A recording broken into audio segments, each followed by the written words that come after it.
Hello friends, എല്ലാവർക്കും പുതിയൊരു വീഡിയോയിലേക്ക് സ്വാഗതം. ഇന്ന് നമ്മൾ മറ്റൊരു കമ്പനീൻ്റെ IPO വിശേഷങ്ങളായിട്ടാണ് വന്നിരിക്കുന്നത്. ആനന്ദ് രതി വെൽത്ത് ലിമിറ്റഡ് എന്ന് പറഞ്ഞ കമ്പനീൻ്റെ IPOനെ കുറിച്ചാണ് നമ്മളിന്ന് സംസാരിക്കുന്നത്. കമ്പനീനെ കുറിച്ച് പറയുകയാണെങ്കിൽ ഇന്ത്യയിലെ തന്നെ മുൻനിര നോൺ ബാങ്ക് വെൽത്ത് സൊല്യൂഷൻ കമ്പനിയാണ് ഇവർ. അതുകൂടാതെ ഇന്ത്യയിലെ ഏറ്റവും മികച്ച 3 മ്യൂച്വൽ ഫണ്ട് ഡിസ്ട്രിബ്യൂട്ടേഴ്സിൽ ഒരാൾ കൂടിയാണ് ആനന്ദ് രതി വെൽത്ത് എന്ന് പറഞ്ഞ ഈ company. Wealth solutions, financial product distribution, technology solutions എന്നിങ്ങനെ പറഞ്ഞ് വൈഡ് റേഞ്ച് ഓഫ് പ്രൊഡക്ട്സ് ഈ കമ്പനീൻ്റെ അണ്ടറിലുണ്ട്. അത് ഈ കമ്പനീൻ്റെ വലിയൊരു സ്ട്രെങ്ത് ആയിട്ട് നമ്മളെടുത്ത് പറയേണ്ടതുണ്ട്. അത്രയ്ക്കും നല്ലൊരു ഫിനാൻഷ്യൽ വെൽത്ത് പ്രൊഡക്ട്സാണ് ഈ കമ്പനി ഷെയർ ചെയ്യുന്നത്.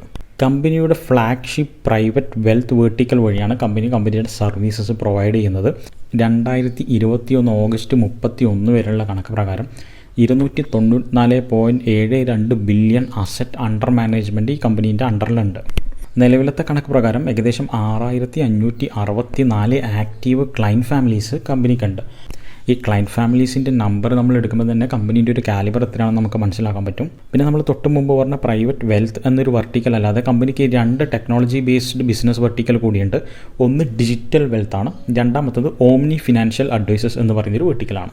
പിന്നെ എടുത്ത് പറയേണ്ട ഒരു കാര്യം, ഇന്ത്യയിലെ 11 സിറ്റീസിൽ കമ്പനിക്ക് പ്രസൻസ് ഉണ്ട്.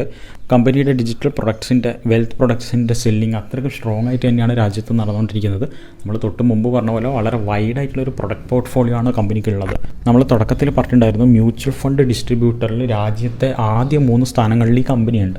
അപ്പോൾ തന്നെ നമുക്ക് ഇവരുടെ ഒരു സെല്ലിംഗ് കപ്പാസിറ്റി നമുക്ക് മനസ്സിലാക്കാൻ പറ്റും. പിന്നെ പോരാത്തതിന് ഡേ ബൈ ഡേ ഇവരുടെ ക്ലയൻറ്റ് ഫാമിലി ഗ്രോ ചെയ്ത് വരുവാണ് ചെയ്യുന്നത്. അപ്പം സ്വാഭാവികമായിട്ടും ബിസിനസ് എന്തായാലും ഉയർച്ചയിലേക്ക് തന്നെയാണ് പോകുന്നത് എന്നുള്ളൊരു സൂചനയാണ് കമ്പനി തരുന്നത്. കമ്പനിയുടെ പ്രധാന കോമ്പറ്റീറ്റീവ് സ്ട്രെങ്ത് ഏതൊക്കെയാണെന്ന് നമുക്ക് നോക്കാം.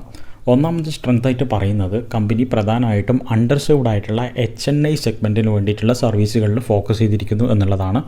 രണ്ടാമത്തെ ഒരു കാര്യമായിട്ട് പറയുന്നത് standardized solutions offered to the client based of an objective driven approach. ഈ വെൽത്ത് സൊല്യൂഷനും മറ്റ് കാര്യങ്ങളൊക്കെ ഒരു ഒബ്ജക്റ്റീവ് ഡ്രിവൺ അപ്രോച്ച് വഴിയാണ് കമ്പനി ചെയ്തു കൊടുക്കുന്നത്. മൂന്നാമത്തെ ഒരു സ്ട്രെങ്ത് നമ്മൾ നേരത്തെ ഇൻട്രൊഡക്ഷനിൽ പറഞ്ഞ പോലെ തന്നെ രാജ്യത്തെ ഏറ്റവും മികച്ച മ്യൂച്വൽ ഫണ്ട് ഡിസ്ട്രിബ്യൂട്ടർ ലിസ്റ്റിൽ ആദ്യ 3 കമ്പനിയുണ്ട്. പിന്നീടൊരു സ്ട്രെങ്ത് ആയിട്ട് പറയുന്നത് focus on value added services എന്നാണ്. വാല്യൂ ആഡഡ് സർവീസിലൊക്കെ കമ്പനിയുടെ ഒരു പ്രധാന ഫോക്കസ് വരുന്നുണ്ട്.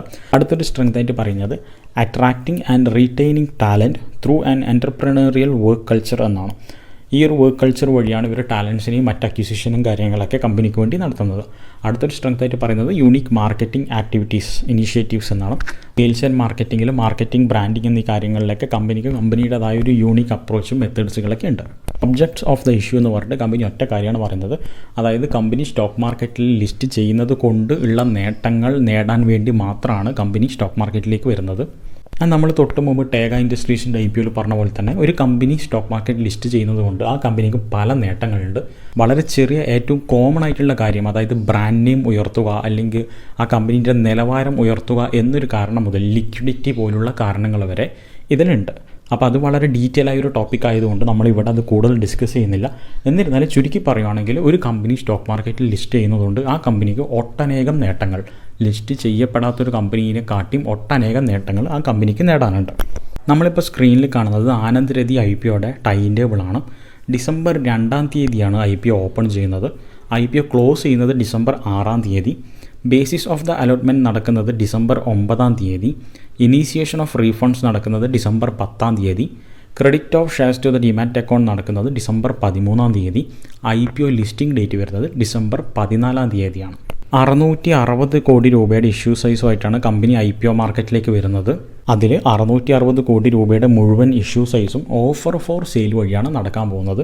അതായത് ഓഫർ ഫോർ സെയിൽ എന്ന് പറയുമ്പോൾ കമ്പനിയുടെ നിലവിലത്തെ പ്രൊമോട്ടേഴ്സിൻ്റെയും നിലവിലെ മറ്റ് ഷെയർ ഹോൾഡേഴ്സിൻ്റെയും കയ്യിലുള്ള ഓഹരികൾ പബ്ലിക്കിലേക്ക് നൽകുന്നതിനാണ് ഓഫർ ഫോർ സെയിൽ എന്ന് പറയുന്നത്. ഇവിടെ ഫ്രഷ് ഇഷ്യൂ ആയിട്ട്, അതായത് കമ്പനിയുടെ പുതുതായിട്ടുള്ള ഷെയറുകളൊന്നും തന്നെ വിൽക്കപ്പെടുന്നില്ല.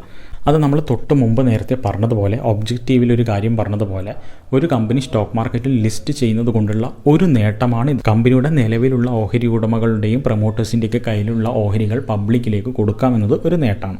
അതുവഴി കമ്പനിയുടെ ഷെയറുകളുടെ കാര്യങ്ങളിലും മറ്റു കാര്യങ്ങളൊക്കെ ഒരു ലിക്വിഡിറ്റി വരും എന്നുള്ളതും ഒരു നേട്ടമാണ്. 5 രൂപ പെർ ഇക്വിറ്റി ഷെയറാണ് ഫേസ് വാല്യൂ. 530 രൂപ മുതൽ 550 രൂപ വരെയാണ് പ്രൈസ് ബാൻഡായിട്ട് നിശ്ചയിച്ചിട്ടുള്ളത്. 27 ഷെയറുകൾ അടങ്ങുന്നതാണ് ഒരു ലോട്ട്.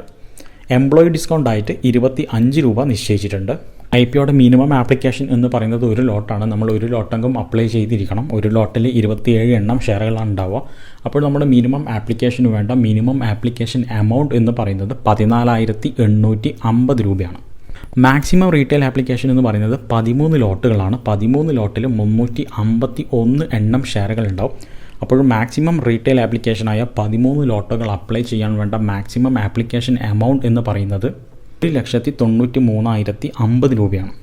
കമ്പനിയുടെ ഫിനാൻഷ്യൽ പെർഫോമൻസിൻ്റെ ഒരു സമ്മറിയാണ് നമ്മളിപ്പോൾ സ്ക്രീനിൽ കാണുന്നത്. ഇവിടെ കൊടുത്തിട്ടുള്ള എമൗണ്ട്സൊക്കെ കോടികളിലാണ്.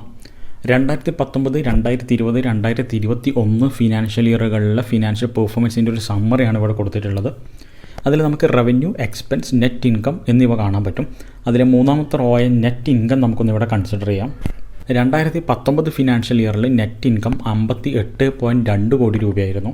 2020 ഫിനാൻഷ്യൽ ഇയറിലേക്ക് വരുമ്പോഴത് 60.5 കോടി രൂപയായിട്ട് ഉയർന്നിട്ടുണ്ട്. 2021 വരുമ്പോൾ അവിടെ ഒരു ചെറിയൊരു കുറവ് സംഭവിച്ചിട്ട് 45.4 കോടി രൂപയുടെ നെറ്റ് ഇൻകമാണ് ഉണ്ടായിട്ടുള്ളത്. അപ്പോൾ 2021 ചെറിയൊരു നേരിയൊരു കുറവാണെങ്കിലും ഒരിക്കലും നെഗറ്റീവിലേക്ക് പോയിട്ടില്ല. കമ്പനി നഷ്ടത്തിലല്ല എന്നുള്ളൊരു കാര്യം വളരെ പോസിറ്റീവായിട്ട് എടുക്കേണ്ട ഒരു കാര്യം തന്നെയാണ്. അപ്പോൾ ഫിനാൻഷ്യൽ പെർഫോമൻസിൻ്റെ ഭാഗത്ത് നിന്ന് പറയുമ്പോൾ കമ്പനി അത്യാവശ്യം നല്ലൊരു ഫിനാൻഷ്യലി സെറ്റിൽഡ് ആയിട്ടുള്ളൊരു കമ്പനിയാണ്. നല്ലൊരു പെർഫോമൻസാണ് കാഴ്ചവെക്കുന്നത്. 2021 ഫിനാൻഷ്യൽ ഇയർ പ്രകാരമുള്ള കമ്പനിയുടെ വാല്യുവേഷൻ നമുക്ക് നോക്കാം. EPS ഏർണിംഗ് പെർ ഷെയർ കാണിക്കുന്നത് 10.87 രൂപ. PE റേഷ്യോ വരുന്നത് 48.76 മുതൽ 50.60 വരെ. Return on net worth RONW കാണിക്കുന്നത് 18.69%. നെറ്റ് അസറ്റ് വാല്യൂ NAV കാണിക്കുന്നത് 58.47 പെർ ഷെയറാണ്.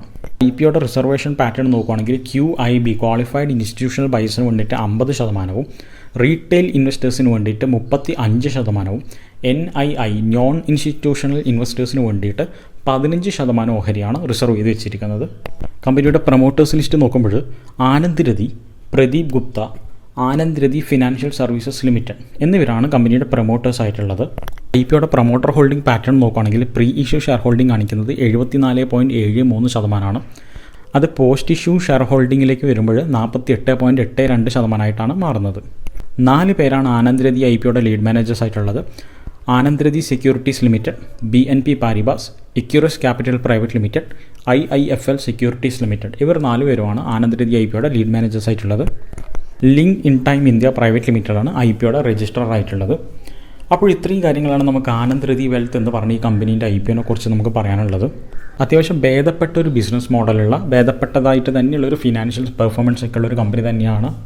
എന്നിരുന്നാലും നിങ്ങൾ ഈ ഒരു IPOയിൽ പണം ഇൻവെസ്റ്റ് ചെയ്യാൻ ഉദ്ദേശിക്കുന്നുണ്ടെങ്കിൽ തീർച്ചയായിട്ടും നല്ലൊരു സ്റ്റഡി നടത്താം. ഡീപ്പായിട്ടുള്ള ഒരു അനാലിസിസ് നടത്തിയതിന് ശേഷം മാത്രം IPOയിൽ പണം ഇൻവെസ്റ്റ് ചെയ്യണോ വേണ്ടിയോ എന്ന് തീരുമാനിക്കുക. അപ്പോൾ ആനന്ദ് രതി വെൽത്ത് എന്ന് പറഞ്ഞ ഈ ഒരു കമ്പനീൻ്റെ IPOനെ കുറിച്ച് ചെയ്ത് ഈ ഒരു കണ്ടന്റ് നിങ്ങൾക്ക് ഇഷ്ടപ്പെട്ടിട്ടുണ്ടെങ്കിൽ, നിങ്ങൾക്ക് യൂസ്ഫുൾ ആയി എന്ന് തോന്നിയിട്ടുണ്ടെങ്കിൽ തീർച്ചയായിട്ടും വീഡിയോ ഒന്ന് ലൈക്ക് ചെയ്യുക, ചാനലൊന്ന് സബ്സ്ക്രൈബ് ചെയ്യുക. ഓഹരി വിപണിയിലെ നിങ്ങളുടെ ഫ്രണ്ട്സിനൊക്കെ ഈ വീഡിയോ ഈ ചാനലൊന്ന് ഷെയർ ചെയ്ത് കൊടുക്കുക. താങ്ക്